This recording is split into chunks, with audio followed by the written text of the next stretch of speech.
So I'll introduce myself. My name is Ben Gervais. I'm a principal manager here at Futurescape, and Ali is an application engineer at Futurescape as well. He'll be presenting the software. We'll start off with myself doing a quick PowerPoint, and then after that, Ali will jump in and demonstrate some of the software capabilities that we're talking about. So let me just start my slide package here. So what we're going to talk about here is basically designing low cost and low weight 3D print parts. And where we'll begin is we're going to get into one package that we offer, which is called Inspire Structures, but essentially it's topology optimization.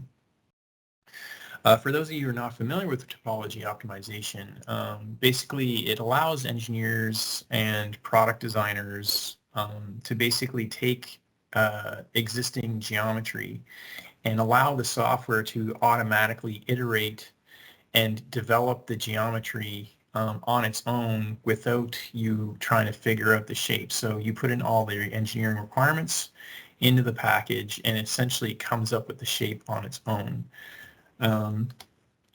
In essence, the topology optimization, the way it works is you essentially give it a packaging space or basically a volume of where it's allowed to put the material.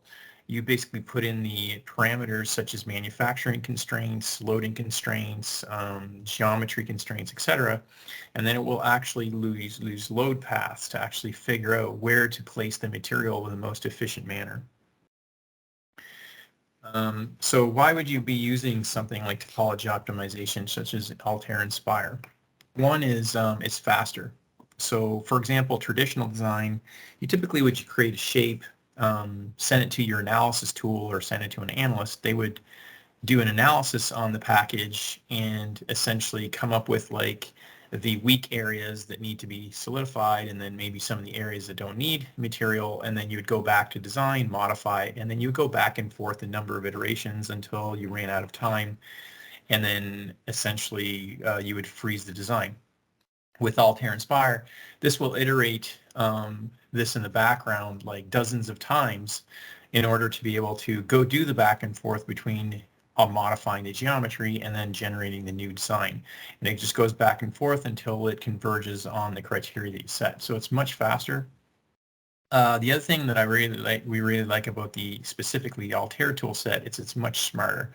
So it will take in many different types of inputs, such as geometry effects, loading effects, material effects, different types of dynamics, and you can actually do multiple design studies and different parameter loading conditions, all within the same environment. Where other packages, for example, you have to do all these things separately. You can actually do all of these studies inside one system, and at the end of the day, what you're trying to achieve here is a lighter part. Why is lighter better for 3D printing?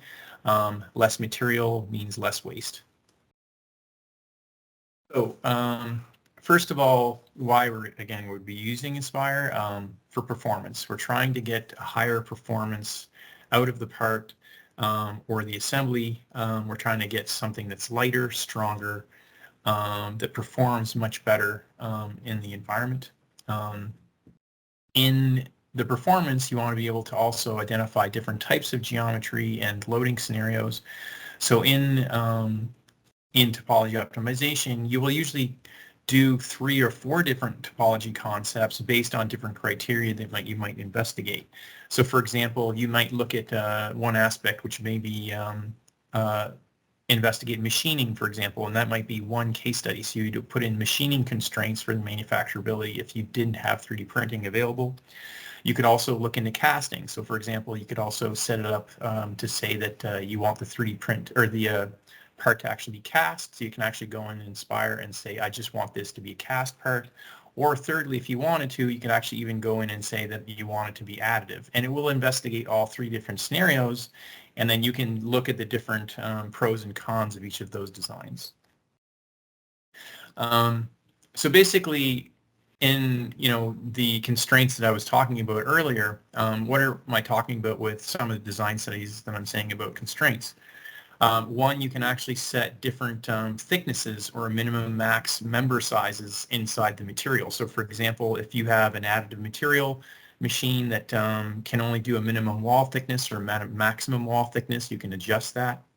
If you're trying to use additive to get into conventional manufacturing, you can set up different manufacturing constraints, such as putting in a draw direction, for example, if you're trying to do a injection mold or some form of die stamp. If you're doing extrusion, you could put in extrusion constraints where you could actually set it up that there's extrusion, you could have hollowing out of the part or actually have it solidified. And you can set up different types of casting and stamping scenarios and actually simulate those manufacturing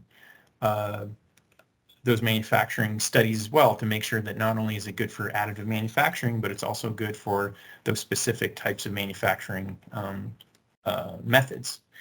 And lastly, in additive manufacturing, which we'll get into a little bit, we also have now in the Inspire platform the ability to analyze metal 3D printing, which is a very challenging method of 3D printing. We have clients that actually are getting into metal 3D printing, and there's a lot of challenges that need to be investigated when you're actually doing metal printing. Moving on.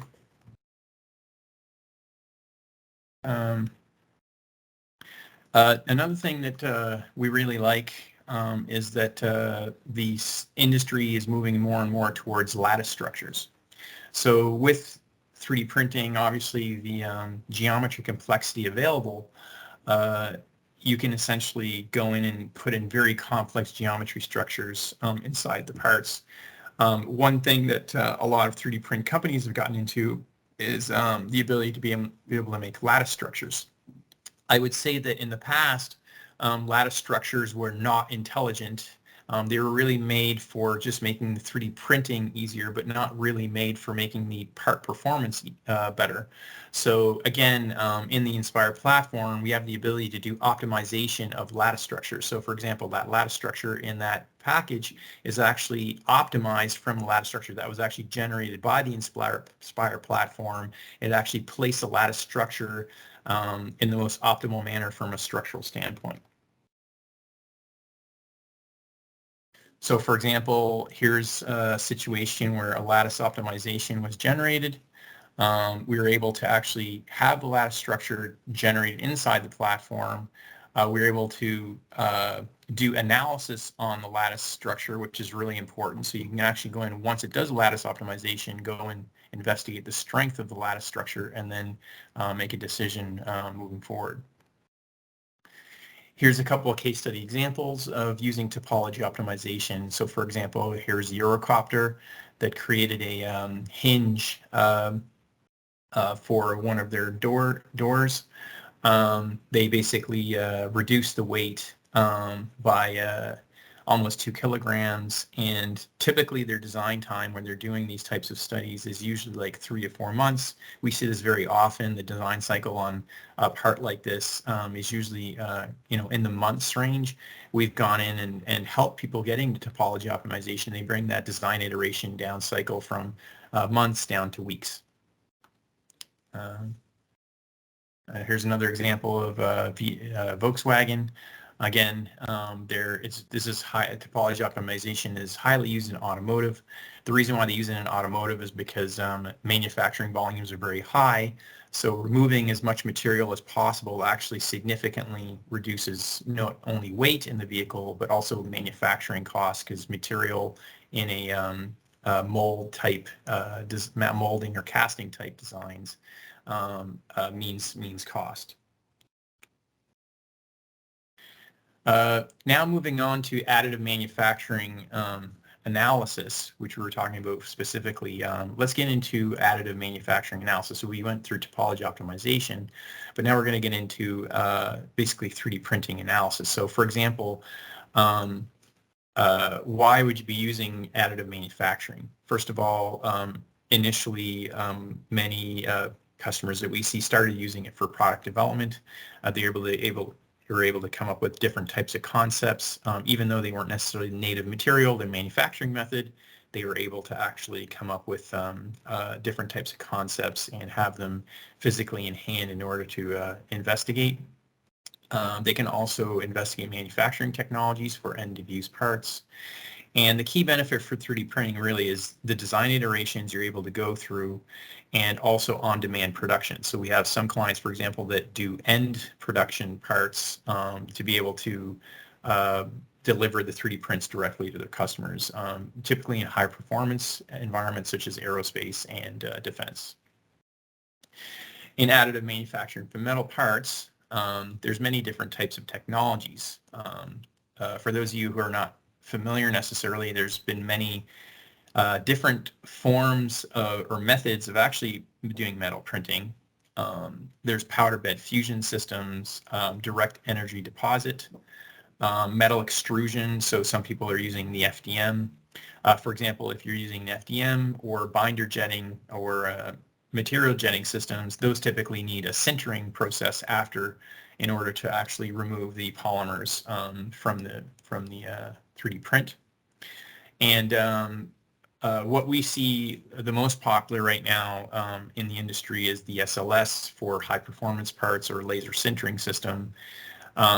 There's different forms. Some people call it selective laser melting, but that's essentially typically a powder bed layer by layer where they melt it with a laser. So why would we want to do an analysis of the 3D print? There's many problems that can actually occur in metal printing.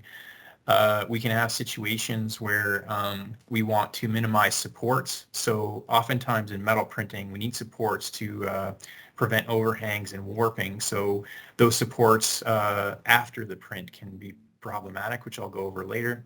We also want to optimize the part orientation. So we want to be able to try different orientations of the part to see what is the best orientation for the part. There might be surface finish requirements, warping requirements, etc. And also reducing manufacturing defects. So I've seen metal prints in the past. People will generate a part, send it to the 3D print company, and oftentimes they'll end up with manufacturing defects because the manufacturing company is not able to actually investigate where those defects are going to occur. So for example, why would we have optimization for supports? The supports typically are used to keep the part on the platform. When you're dealing powder bed metal, you actually have situations where you have supports required to be connected to the platform to prevent warping, to prevent sagging or basically overhangs. Also, the supports are used to dissipate heat. So a lot of the metal printing technologies require tremendous heat input into the printing system. So the supports actually can create like a heat sink to the part printing process. And also the lastly is a big thing is deformations. Oftentimes metal prints, because of the cooling of the part, will actually create deformations or warping. Once the print is generated, just to give you an indication of why doing the analysis is important, is supports need to be removed, both in sintering processes and in powder or melting system processes. I've been to many metal shops. We have customers that do metal printing.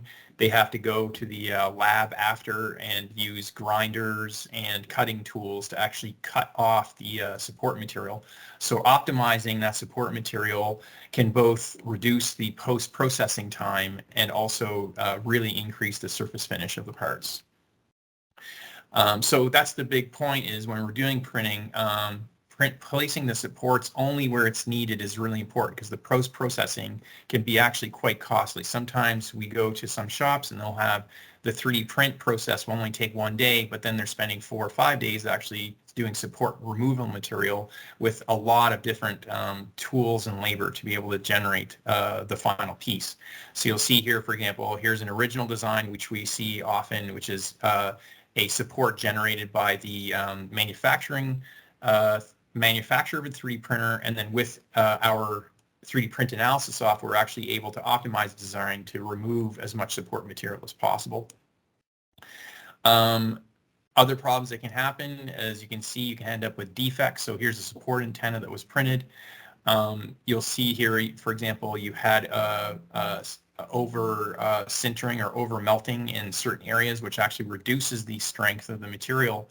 So being able to go in and actually offer situations where we can optimize the heat dissipation is really important. So this is an example of analysis that was done on that support antenna to actually find out the displacement and the heat loading on that section. So warping and heat damage is actually quite important when you're dealing with 3D printing. Here you'll see an example of a metal 3D printed turbine, and you can see here, like, because of the warping on the right, you'll end up having the part lift, during the shrinking process, and that actually, because the support material was not strong enough to keep the part on the bed. So in summary, the Inspire platform really is about analyzing the parts, generating automated geometry, and then after that moving towards manufacturability to simulate the manufacturing of the parts for 3D printing. Ollie, I'll let you take it over. So Ollie's now going to show you guys some of the examples for 3D printing that I was just talking about. Thank you very much, Ben. So thank you guys for joining us for this webinar. Ben, can you see my screen? Yeah, hang on one second. We just have a question from Jennifer. Jennifer, did you want to ask your question? Yeah. Sorry, if you don't mind, I might just Yeah, jump in, and I might have missed this. We have a binder jet printer, and shrinkage after sintering is a huge problem. So being able to kind of design the part, knowing that you will have shrinkage and it will be different percentages throughout different thicknesses. So if you have a part that has very non-standard thicknesses throughout, it can be difficult. Is there a part of the program that maybe deals with designing for that? As of right now, we do not have a sintering analysis capability, but that is actually in the pipeline for the product. So awesome. Yeah, we don't. That'll be a big thing. Yeah, we don't currently, unfortunately, when we realize the binder jetting systems are becoming a bit more popular, especially for like parts that don't necessarily need the metal performance that like the laser melting technologies require. But that is definitely in the pipeline because we recognize that that is a growing industry. So that is in the pipeline. We just don't have a release date on that yet. Can you comment on additionally on that, Ollie? Are you familiar with some of the development on the sintering? No? I'm not familiar with Yeah. Yeah, but I can try to get you more information on that, Jennifer, later on if you like.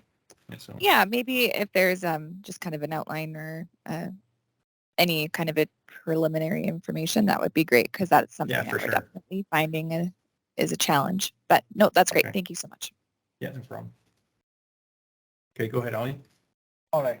So let's say we have a part that was designed for traditional manufacturing, say, and we are again going through the, say, revision of the part, and we want to design some, we want to optimize this part. So there is two ways. One way will be just traditional way, just going over, changing some of the design, analyzing the part and coming back and doing this thing again and again to find the optimal way forward, right? Or the other way with Inspire that we can do is let the software decide what will be the optimum condition for this part, and then we can analyze the part. So second one will be a quite faster one. So we'll see how we can do that today in Inspire. So in the brief, what we'll do, we'll first analyze the initial component and see what are the performance or how does the brake pedal respond with the loading conditions. Then moving forward, I'll do a topology optimization upon this brake pedal, and in the end we will try to say want to have a prototype of this brake pedal.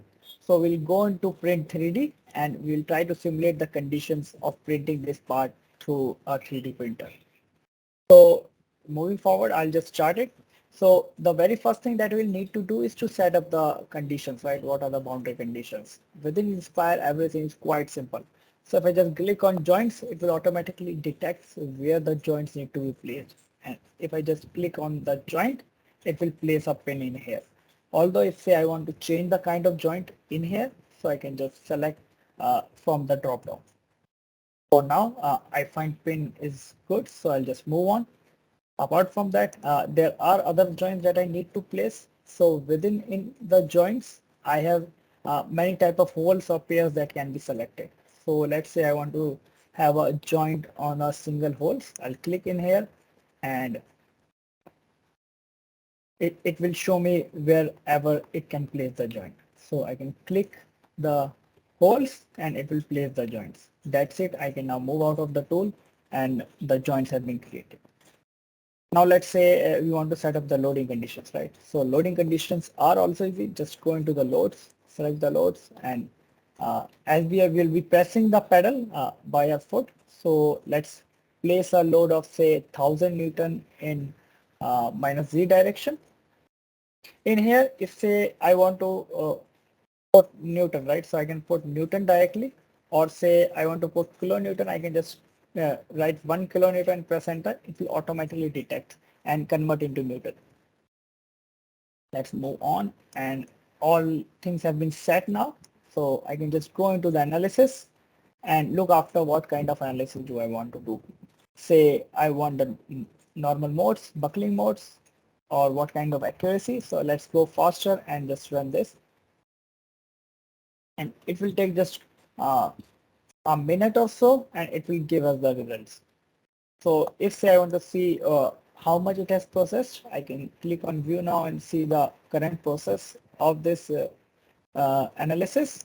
Or say I want to look at the files on which the solver is working with, I can just open the folder and this will be the files that the solver is working with.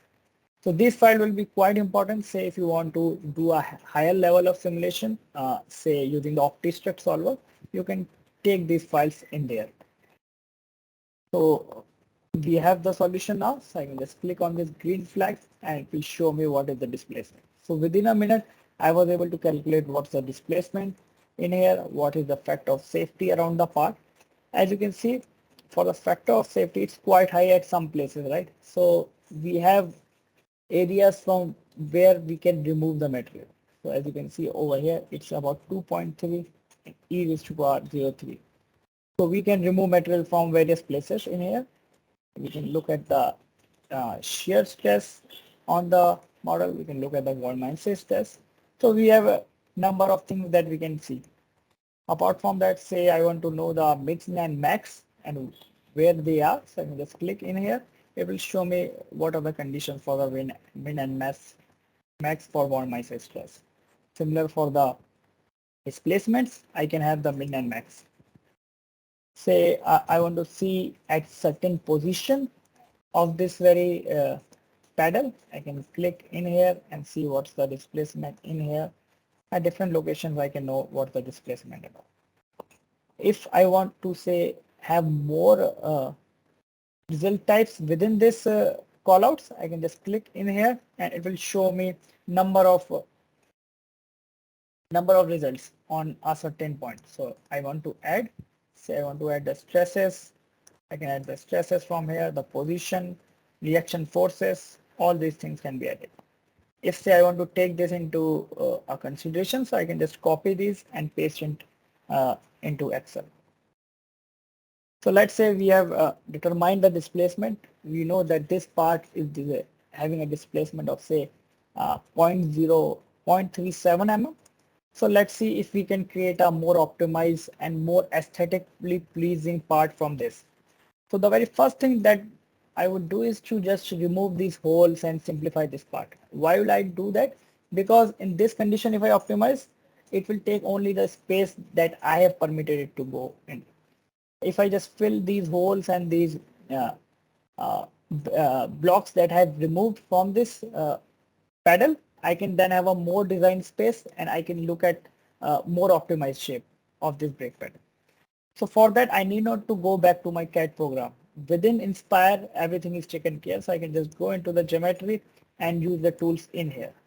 So let's hide the thing that we do not need for now. Let's hide this link. So here we have the brake pedal just. So I can just go into the simplify and just click on the holes. It will automatically detect all the holes that we have in here.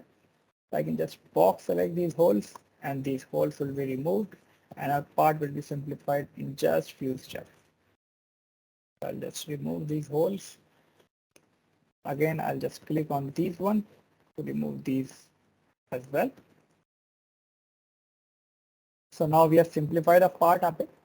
But the other thing that remains is during optimization, it might optimize on these joints as well as the pedal, the topmost part of the pedal. But I do not want to include those into the optimization because these are the key features which will be required to hold the pedal or press the pedal or use the pedal, right?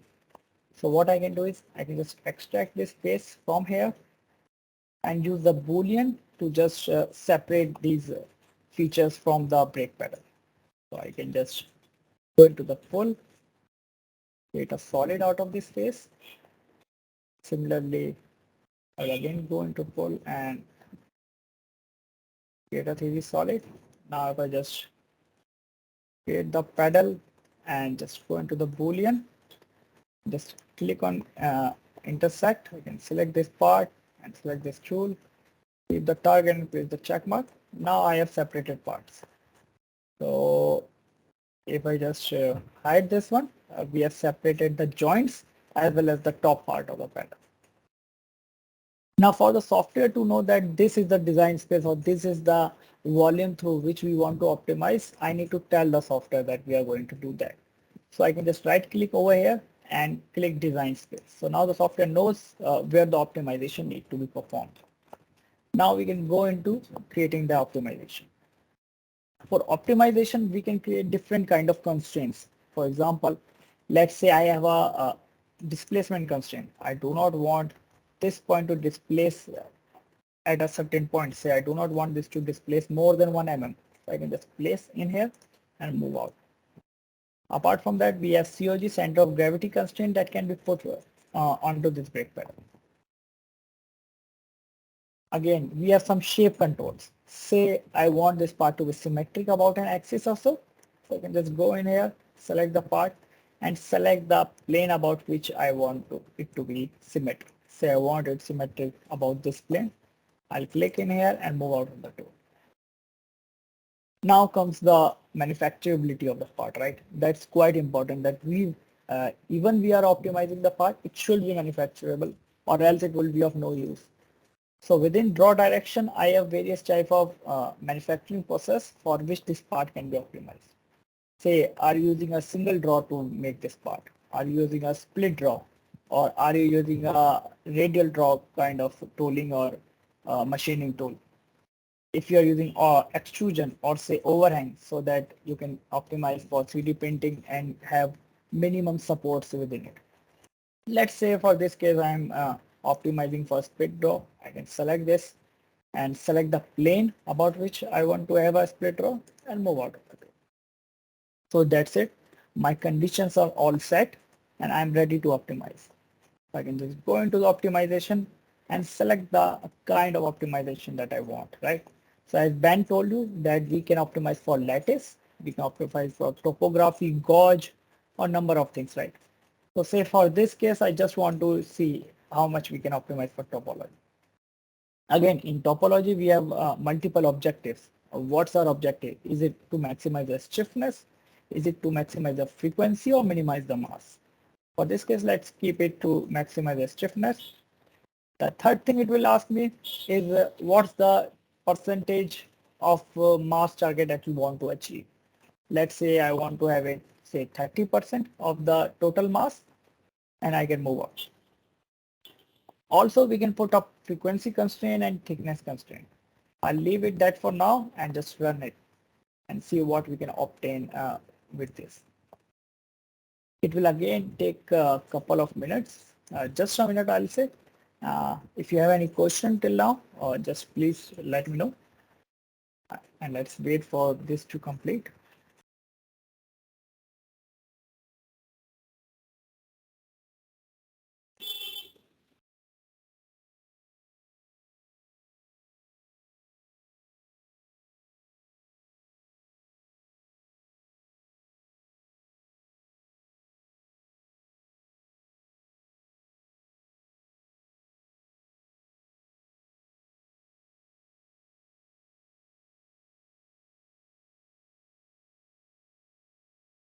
Again, if you want to visit the files on which it is working on, you can just right click and go over those files. So here will be all the information or all the files that it is working on. So as you might know that within the Inspire, there is an engine called OptiStruct that is working, that is solving all those things that we are asking it to solve, that all the number crunching work is done by the OptiStruct. So you have all the files which you can directly take to OptiStruct for high level of computation or high level of simulation.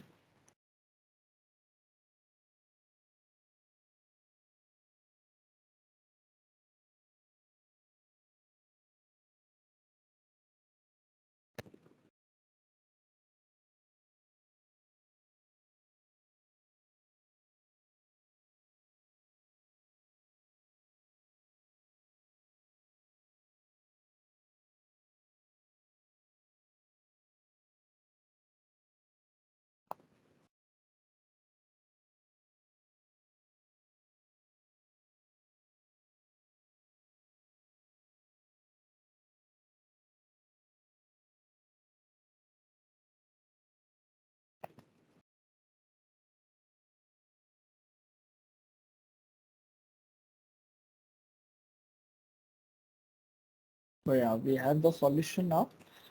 So it's giving me it's completed. So let's click on the green flag and see our results. So this is the result that I have generated, right? It's quite different from the one that we had previously. It's quite aesthetic, I'll say, because this one is looking much more aesthetically pleasing. So over here in the slider, I can just increase or decrease the thickness of these elements, right? So what are these elements? These are the load parts. So from here, the loads is transferred to these joints, right? So if you press the pedal from here, this will be the load part that it will take. So if you want, I can just increase the thickness or say decrease the thickness, right? So let's say I want this thickness I find a bit right. So let's go ahead and analyze this part, right? The other thing will be to just see how our optimized path is responding or part is responding.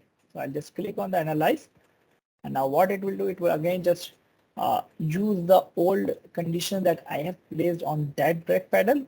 It will copy them onto the optimized shape and try to calculate the results. What are the different stresses, strains, and displacements. So again, within a minute or so, it will give us a solution for this case, and we can compare how it's with the previous part that we had originally.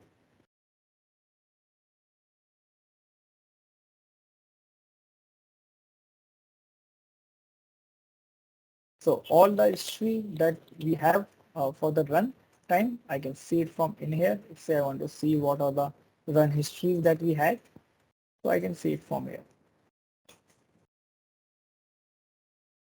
Let's see the run status. So our solution has been completed. Let's click the green flag. So here the displacement.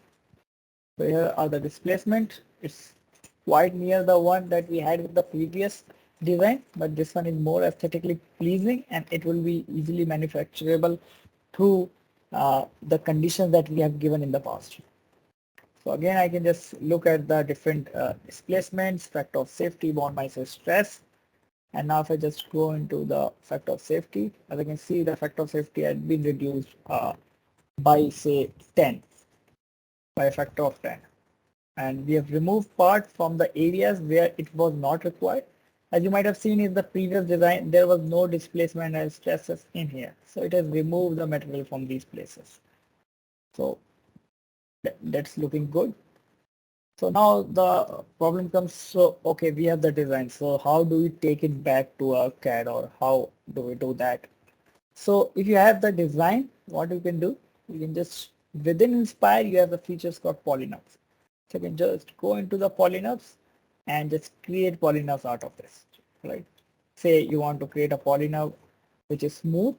So I can just go in here, create polynubs in here and join these polynubs to create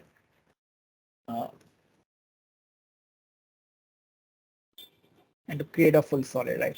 This is the one part, right? Or the other thing that I can do is I can give the software the full control and let it decide and create a polynub for me. So I can just click on the fit polymer, and the software will take a bit and will try to place the polymer all around this body.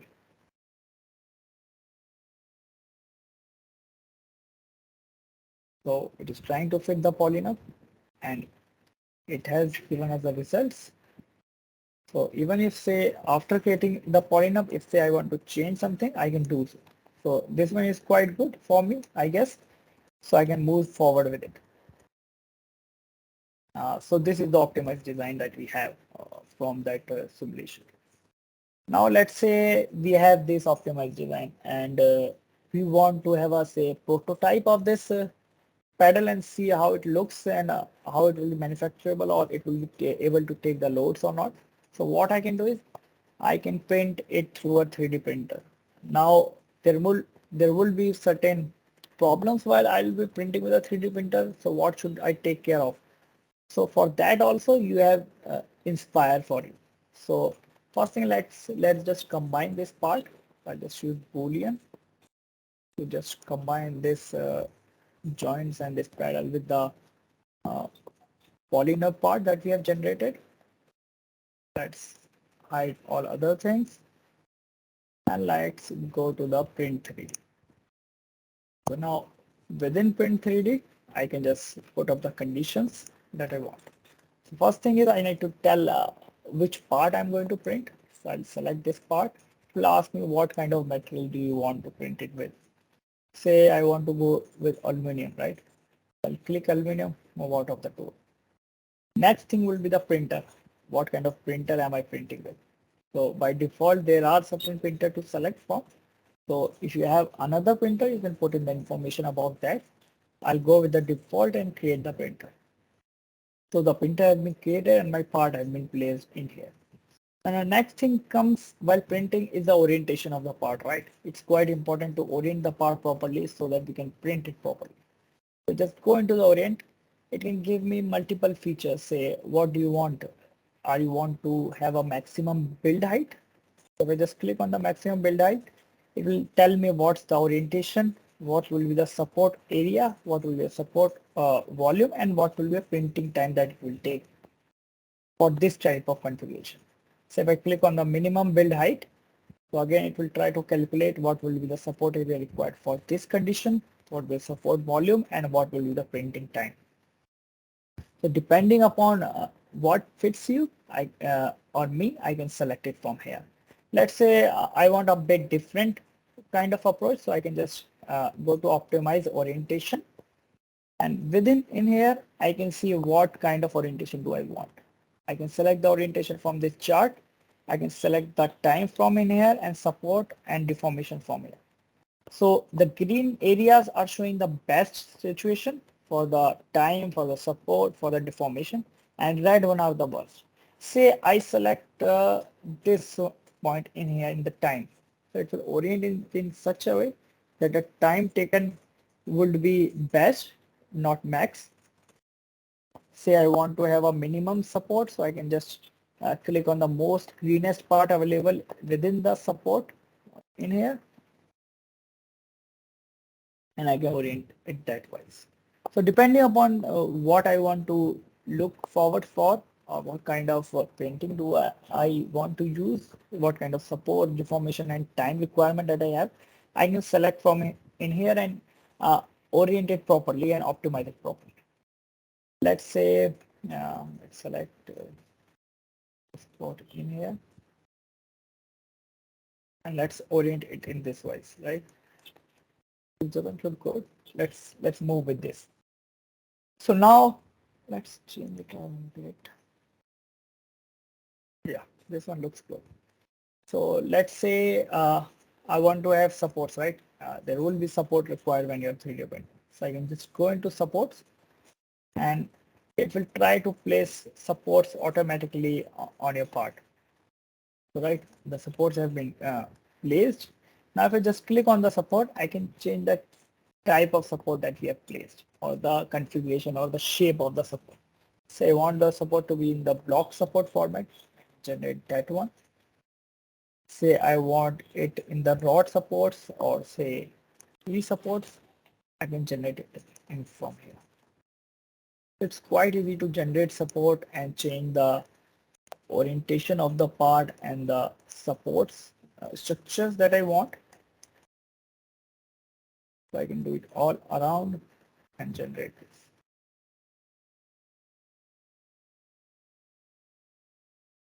Right. Once I'm good with the supports, I can just move to the next part, right? So let's say I want to see the slice of this. What the slice tool will do is divide this whole body into 100 parts, and now I can just see that each slide how it will be progressing, right? So how the printer will be printing the part. So I can have a visual look how the printer will progress printing this part. So now when we are ready with all this thing and we have created our support and our part has been placed successfully, next thing will be the analysis part, right? We need to analyze this for 3D printing. So just go into analysis. It will ask me certain things. All right. So what kind of analysis do I want? It's pure thermal, or do I want to have a thermal plus mechanical? These all different informations can be we can get from the manual of the printer, and we can put it inside in here.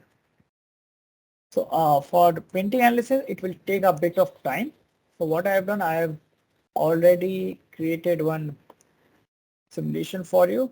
I'll open that up.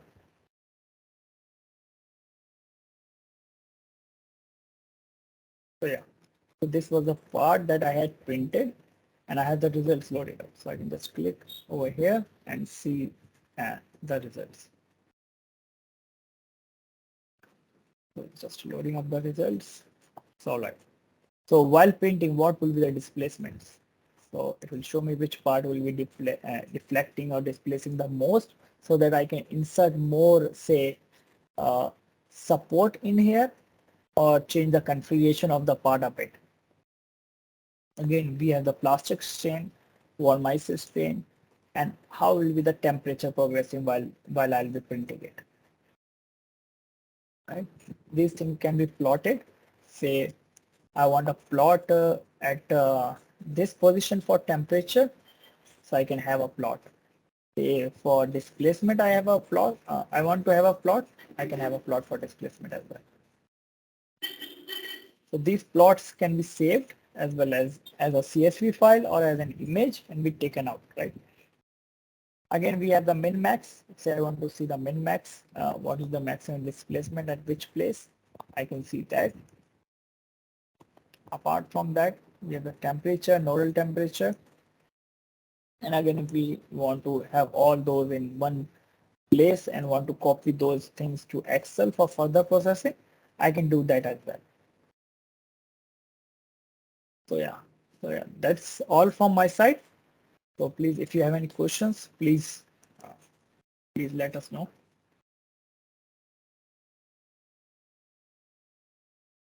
Okay, thanks, Ali. Appreciate the demonstration. So as you guys saw, he took the design and took and optimized it, investigated manufacturing possibilities, moved over to 3D printing, did the 3D print analysis for optimizing for 3D printing, and then delivered the part. Is there any questions you guys had about the demonstration or any other questions about the platform? Going once, going twice. Thanks so much for joining, everyone. If you guys have any other ideas about webinars you'd like us to actually have in topic areas that you want us to discuss, we'd be happy to talk about them. Really appreciate you guys attending. We'll be making sure that we have this webinar recorded, and we will be sending you the recording to you. So if you wanted to share it with any of your colleagues or friends, feel free to do so. And I hope everyone has a good day. Thanks very much.